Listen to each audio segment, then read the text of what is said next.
Chers collègues, Monsieur Pascal, bienvenue à l'Assemblée nationale. Je vous remercie d'abord pour vos réponses détaillées au questionnaire qui vous a été transmis. Alors, pour commencer, le groupe ADP financièrement va bien, vous le savez, puisque vous en êtes directeur financier. ADP a enregistré l'année dernière un chiffre d'affaires et des versements de dividendes record. Le chiffre d'affaires, il s'élève à 4 605 millions d'euros pour les 9 premiers mois de 2024, soit une augmentation de 12% par rapport à 2023. Les sommes versées aux actionnaires sont supérieures à celles qui étaient versées avant la crise du Covid-19. En 2023, elles s'élevaient déjà à 377 millions d'euros. C'est 6 fois plus que les sommes qui sont attribuées à la revalorisation du travail la même année.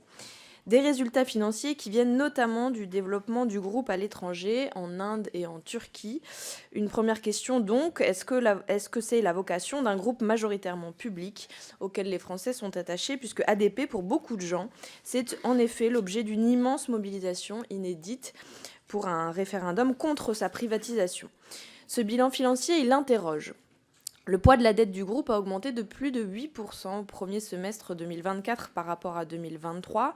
Et je l'ai dit, des dividendes records ont été versés, alors que dans le même temps, le nombre de salariés en France a largement diminué. En 2018, ils étaient 6 627, tous contrats confondus, contre 6 382 en 2023, et alors que le trafic aérien a largement repris depuis le Covid-19. En outre, pendant les Jeux Olympiques, les travailleuses et travailleurs des aéroports de Paris ont dû batailler pour obtenir une prime, poser leur congé. Et aujourd'hui, l'augmentation des salaires qui est proposée pour 2025 reste en deçà du niveau de l'inflation. Je me permets donc de relayer aujourd'hui les inquiétudes des salariés, qu'ils soient syndiqués ou non.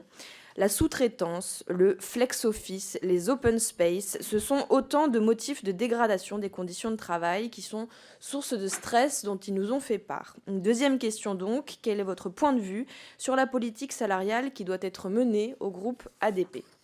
Cette situation, je l'ai dit, elle prend place dans une période de reprise du trafic aérien, avec près de 364 millions de passagers passés dans ces aéroports en 2024.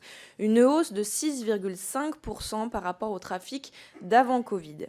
Et une trajectoire qui s'inscrit dans un contexte global, puisque d'ici à 2040, le trafic aérien mondial pourrait doubler. Or, selon les estimations du Centre interprofessionnel technique d'études de la pollution atmosphérique, les émissions de gaz à effet de serre entre 2022 et 2023 ont augmenté de 21% pour les vols domestiques, 27% pour les vols internationaux, croissance qui, elle, n'est pas rassurante eu égard à l'urgence climatique que nous connaissons. Selon la Direction générale de l'aviation civile, en 2021, quand le trafic était moins soutenu, les vols commerciaux représentaient 6,8% des émissions de CO2 françaises.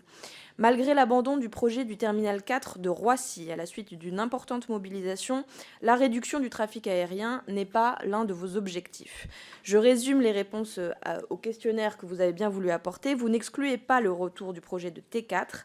Vous vous opposez à un moratoire sur les nouvelles constructions aéroportuaires et vous estimez au contraire que, et là je vous cite, la croissance de trafic crée des opportunités de création de valeur. Ce modèle, il a des conséquences sur nos concitoyens. La pollution atmosphérique et la pollution sonore font vivre un calvaire à toutes celles et ceux qui ont le malheur de dormir sous les couloirs aéroportuaires. Ils appartiennent le plus souvent aux classes populaires et travaillent parfois pour vous.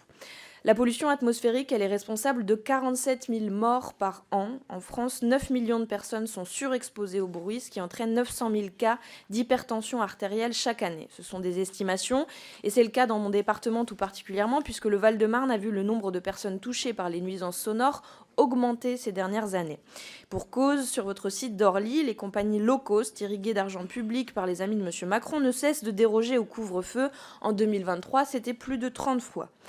Vous défendez, et je le salue, le renforcement des sanctions. Ça me paraît utile. Je partage aussi votre volonté de renforcer les aides à l'insonorisation pour les riverains, un coût qui doit évidemment être pris en charge par les compagnies aériennes elles-mêmes. Mais d'autres mesures semblent aussi nécessaires. Le plafonnement du nombre de mouvements, la mise en place d'un couvre-feu à Roissy et l'allongement de celui d'Orly. Tout au long des réponses aux questionnaires que je vous ai fait parvenir, on peut noter que vous avez une bienveillance pour les taxis volants, les carburants dits durables ou encore le projet Charles de Gaulle Express. C'est une vision du monde qu'avec mon groupe parlementaire, nous ne partageons pas. La bifurcation écologique de notre pays, du transport en particulier et de l'aérien tout particulièrement, ne doit pas se limiter à un verdissement ou à une décarbonation. Ça exige une transformation organisée avec les salariés du secteur de nos mobilités. Voilà l'ensemble des raisons pour lesquelles, en tant que rapporteur et à titre personnel, je ne peux pas être favorable à votre nomination, mais plus globalement, sur le secteur aérien, les enjeux politiques sont en réalité immenses et la représentation nationale, notre commission tout particulièrement, Madame la Présidente, devrait en être davantage saisie. Donc en réalité, nous profitons de votre nomination pour avoir ces discussions plus largement. Je vous remercie.